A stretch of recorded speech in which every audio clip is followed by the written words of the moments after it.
ಕರ್ನಾಟಕ ರಾಜ್ಯ ಅನುಮತಿ ಪಡೆದ ವಿದ್ಯುತ್ ಗುತ್ತಿಗೆದಾರರ ಸಂಘ ಕರ್ನಾಟಕ ರಾಜ್ಯದಲ್ಲಿ ವಿದ್ಯುತ್ ಗುತ್ತಿಗೆದಾರರ ಪಾತ್ರ ಮಹತ್ವದ್ದಾದದ್ದು. ಗುತ್ತಿಗೆದಾರರನ್ನ ಉಳಿಸಿ ಅಂತ ಹೇಳಲಾಗ್ತಾ ಇದೆ. ಕರ್ನಾಟಕದ ವಿದ್ಯುತ್ ಕ್ಷೇತ್ರ ಉಳಿಸೋಣ, ಖಾಸಗೀಕರಣ ತಿರಸ್ಕರಿಸೋಣ. ಕರ್ನಾಟಕ ರಾಜ್ಯ ಅನುಮತಿ ಪಡೆದ ವಿದ್ಯುತ್ ಗುತ್ತಿಗೆದಾರರ ಸಂಘದ ಅಧ್ಯಕ್ಷರಾದ ರಮೇಶ್ ಅವರ ನೇತೃತ್ವದಲ್ಲಿ ಸರ್ಕಾರದಿಂದ ಅನುಮತಿ ಪಡೆದ ವಿದ್ಯುತ್ ಗುತ್ತಿಗೆದಾರರ ಸಮಾಪನಾ ವರದಿ ವ್ಯವಸ್ಥೆಯನ್ನ ಮುಂದುವರಿಸಿ ಸಂಬಂಧಿತ ಆದೇಶವನ್ನ ಹೊರಡಿಸದಂತೆ ಹಾಗೂ ವಿದ್ಯುತ್ ಇಲಾಖೆ ಖಾಸಗೀಕರಣ ವಿರೋಧಿಸಿ ಬೃಹತ್ ಪ್ರತಿಭಟನೆಯನ್ನ ಮಾಡಲಾಯಿತು. ಸರ್ಕಾರದಲ್ಲಿ ನಮ್ಮ ಬೇಡಿಕೆಗಳು ಸರ್ಕಾರದಿಂದ ಅನುಮತಿ ಪಡೆದ ವಿದ್ಯುತ್ ಗುತ್ತಿಗೆದಾರರ ಸಮಾಪನಾ ವರದಿ ಕರ್ನಾಟಕ ರಾಜ್ಯದಲ್ಲಿ ಕಡ್ಡಾಯವಾಗಿರುತ್ತದೆ.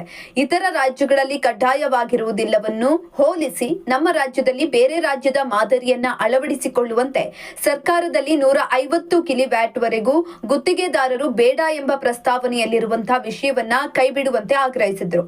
ಭಾರತೀಯ ವಿದ್ಯುತ್ ಕಾಯ್ದೆಯನ್ವಯ 2023ರ ಕ್ರಮ ಸಂಖ್ಯೆ 31ರ ಪ್ರಕಾರ ಪರವಾನಗಿ ಪಡೆದ ವಿದ್ಯುತ್ ಗುತ್ತಿಗೆದಾರರಿಂದಲೇ ವಿದ್ಯುತ್ ಕಾಮಗಾರಿಯನ್ನ ನಿರ್ವಹಿಸಬೇಕು ಎಂಬ ಆದೇಶವಿರುತ್ತದೆ.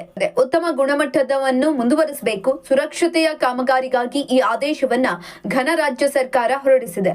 ಈಗ ಚಾಲ್ತಿಯಲ್ಲಿರುವಂತೆ ವಿದ್ಯುತ್ ಗುತ್ತಿಗೆದಾರರು ಮಾಡಿರುವ ಕಾಮಗಾರಿಗಳಿಗೆ ವಿದ್ಯುತ್ ಗುತ್ತಿಗೆದಾರರೇ ಸಮಾಪನಾ ವರದಿ ಸಲ್ಲಿಸಲು ಮುಂದುವರಿಸಬೇಕು. ಸಮಾಪನಾ ವರದಿ ನೀಡುವ ಸಮಯದಲ್ಲಿ ವಿದ್ಯುತ್ ಗುತ್ತಿಗೆದಾರರು ವಿದ್ಯುತ್ ಕಾಮಗಾರಿಗಳನ್ನ ನಿರ್ವಹಿಸಲು ವಿದ್ಯುತ್ ಉಪಕರಣಗಳನ್ನು ಬಳಸಿ ಅದರಿಂದ ಉತ್ತಮ ಗುಣಮಟ್ಟದ ಕಾಮಗಾರಿಯನ್ನು ನಿರ್ವಹಿಸುತ್ತಾರೆ. ಈ ಉಪಕರಣಗಳು ಯಾವುದೇ ಗ್ರಾಹಕರ ಬಳಿ ಇರುವುದಿಲ್ಲ. 104 ವರ್ಷ ಇತಿಹಾಸವಿರುವ ಕರ್ನಾಟಕ ರಾಜ್ಯ ಅನುಮತಿ ಪಡೆದ ವಿದ್ಯುತ್ ಗುತ್ತಿಗೆದಾರರ ಸಂಘವು ಸೇರಿದಂತೆ ವಿವಿಧ ಗುತ್ತಿಗೆದಾರರ ಸಂಘಗಳು, ಸಮಿತಿಯವರು ಹಾಗೂ ವೈರ್ಮ್ಯಾನ್ ಸೂಪರ್ವೈಸರ್ಗಳು ಈ ರೀತಿಯಾದ ಪರವಾನಗಿ ಗುತ್ತಿಗೆದಾರರು ಸರಿಸುಮಾರು 69,500ಕ್ಕಿಂತಲೂ ಅಧಿಕ ಸದಸ್ಯರಿದ್ದು ಇವರೆಲ್ಲರಿಗೂ ತೊಂದರೆ ಉಂಟು ಮಾಡುವ ಯೋಜನೆ ಇದಾಗಿರುತ್ತದೆ. ಇದರ ವಿರುದ್ಧ ನಮ್ಮ ಕಠಿಣ ಹೋರಾಟ. ವಿದ್ಯುತ್ ಗುತ್ತಿಗೆದಾರರು ವಿದ್ಯುತ್ ಪರವಾನಗಿ ಪಡೆಯಲು ಮತ್ತು ನವೀಕರಣದ ಸಮಯದಲ್ಲಿ ಪ್ರತಿ ಗುತ್ತಿಗೆದಾರರು ಸುಮಾರು 10,000ಗಳನ್ನ ಸರ್ಕಾರಕ್ಕೆ ಸಂದಾಯ ಮಾಡ್ತಾರೆ. ಇದರಿಂದ ವರ್ಷಕ್ಕೆ ಸರ್ಕಾರಕ್ಕೆ ಬಹಳ ಆದಾಯವಿರುತ್ತೆ. ಇದು ಗುತ್ತಿಗೆದಾರರ ಹಾಗೂ ಅವರ ಕುಟುಂಬದವರ ಅಳಿವು ಉಳಿವಿನ ಪ್ರಶ್ನೆಯಾಗಿರುವುದರಿಂದ ಕರ್ನಾಟಕ ಸರ್ಕಾರವು ಈ ನೂತನ ಕಾನೂನನ್ನ ಜಾರಿಗೊಳಿಸಿದೆ. ಕರ್ನಾಟಕದಲ್ಲಿ ವಾಸವಿರುವ ವಿದ್ಯುತ್ ಗುತ್ತಿಗೆದಾರರು ಹಾಗೂ ವಿವಿಧ ಗುತ್ತಿಗೆದಾರರು ಹಾಗೂ ವೈರ್ಮ್ಯಾನ್ ಸೂಪರ್ವೈಸರ್ಗಳ ಕುಟುಂಬದ ಒಳಿತಿಗಾಗಿ ಸರ್ವ ಗುತ್ತಿಗೆದಾರರು ಸಾವಿರ ಸಂಖ್ಯೆಯಲ್ಲಿ ಭಾಗವಹಿಸಿ ಒಗ್ಗಟ್ಟನ್ನ ಪ್ರದರ್ಶಿಸಿ ಹೋರಾಟದಲ್ಲಿ ಕೇಂದ್ರ ಸಮಿತಿ ಪದಾಧಿಕಾರಿಗಳು ಹಾಗೂ ಕೇಂದ್ರ ಕಾರ್ಯಕಾರಿ ಸಮಿತಿ ಸದಸ್ಯರುಗಳು, ಬೆಂಗಳೂರು ನಗರ ಜಿಲ್ಲಾ ಹಾಗೂ ಗ್ರಾಮಾಂತರ ಜಿಲ್ಲೆಯ ಪದಾಧಿಕಾರಿಗಳು ಮತ್ತು ಕಾರ್ಯಕಾರಿ ಸಮಿತಿ ಸದಸ್ಯರುಗಳು ಪಾಲ್ಗೊಂಡು ಹೋರಾಟವನ್ನ ಯಶಸ್ವಿಗೊಳಿಸಿದ್ರು. ಇನ್ನು ವಿದ್ಯುತ್ ಗುತ್ತಿಗೆದಾರರ ಸಂಘದ ಅಧ್ಯಕ್ಷರಾದ ಶ್ರೀ ಸಿ ರಮೇಶ್ ರವರು ಪ್ರತಿಭಟನೆ ಕುರಿತು ಹಾಗೂ ಗುತ್ತಿಗೆದಾರರ ಸಮಸ್ಯೆಗಳನ್ನ ತಮ್ಮ ಬೇಡಿಕೆಗಳ ಬಗ್ಗೆ ಕೆಪಿಟಿಸಿಎಲ್ ವ್ಯವಸ್ಥಾಪಕ ನಿರ್ದೇಶಕರಾದ ಡಾಕ್ಟರ್ ವಿ ರಾಮ್ ಪ್ರಸಾದ್ ಮನೋಹರ್ ಅವರಿಗೆ ಸಂಪೂರ್ಣ ಮಾಹಿತಿ ನೀಡಿ ಮನವಿ ಮಾಡಿದ್ರು. ಕೆಪಿಟಿಸಿಎಲ್ ವ್ಯವಸ್ಥಾಪಕ ನಿರ್ದೇಶಕರಾದ ಡಾಕ್ಟರ್ ವಿ ರಾಮ್ ಪ್ರಸಾದ್ ಮನೋಹರ್ ರವರು ಅತಿ ಶೀಘ್ರದಲ್ಲಿ ಸಭೆ ಕರೆದ್ರು.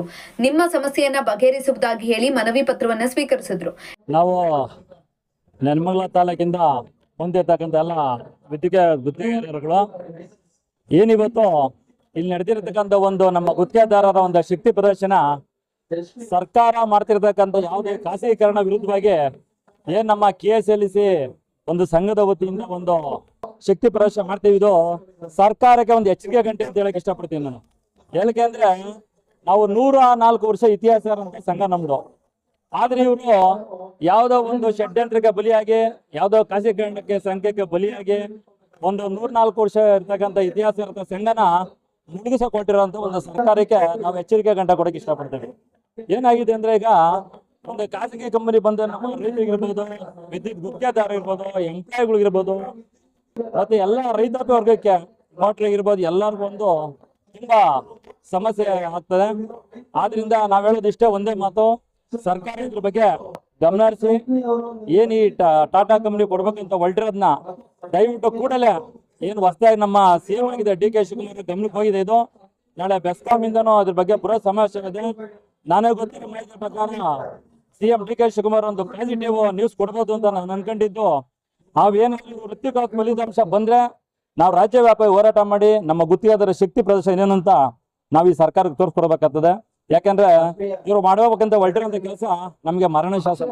ಯಾಕಂದ್ರೆ ಈಗ ನಂಬಿ ನಾವು ಒಂದು ಚಿಕ್ಕ ಒಂದು 30-40 ಲಕ್ಷ ಜನ ಇದ್ದೀವಿ. ನಾವು ಗುತ್ತಿಗೆದಾರ ಇರ್ಬೋದು, ಅವ್ರ ಹತ್ರ ಕೆಲಸ ಮಾಡೋಂಥವ್ರು ಇರ್ಬೋದು, ಎಲ್ಲರೂ ಅಷ್ಟೇ. ಅದರಿಂದ ಈ ಖಾಸಗೀಕರಣ ಇವತ್ತೇ ನಾವು ಸ್ಟಾಪ್ ಮಾಡಲ್ಲ.